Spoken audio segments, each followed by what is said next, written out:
ujya yarayashikirije kiya kiganiro no muhanuzi mukuru aje kumenyesha makuru mu biro vy'umukuru w'igihugu.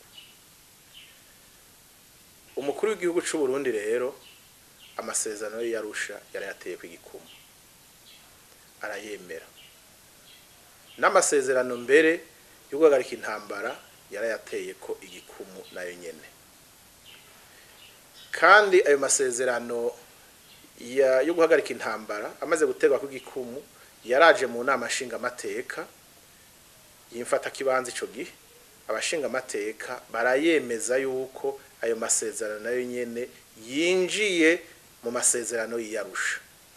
Sa masezerano y'Arusha yinjiye mu masezerano yo guhagarika intambara, ico abantu bagitegera. N'amasezerano yo guhagarika intambara yasinywe hagati ya leta y'u Burundi yimfata kibanza no muhari CNDD-FDD yinjiye mu masezerano y'Arusha. Sigihushana ivyo babitegere neza, no kuvuga ko ayo masezerano yo guhagarika intambara yinjiye mu masezerano y'Arusha, no kuvuga yuko ayo masezerano y'Arusha afise akantu atambutse ayo masezerano yo guhagarika intambara.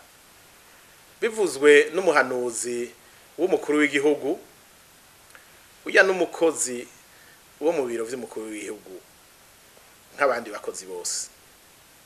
Iyo biba vyari bivuzwe n'umukuru w'igihugu yateye igikumu kuri ayo masezerano yose, niho vyari kudutangaza, kuko twari guca twumva yuko umukuru w'igihugu yoba kekeranya kubijanye n'amasezerano y'Arusha.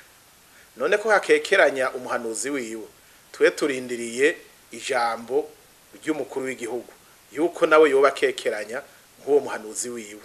Mugabo turibaza yuko atawavyubahuka.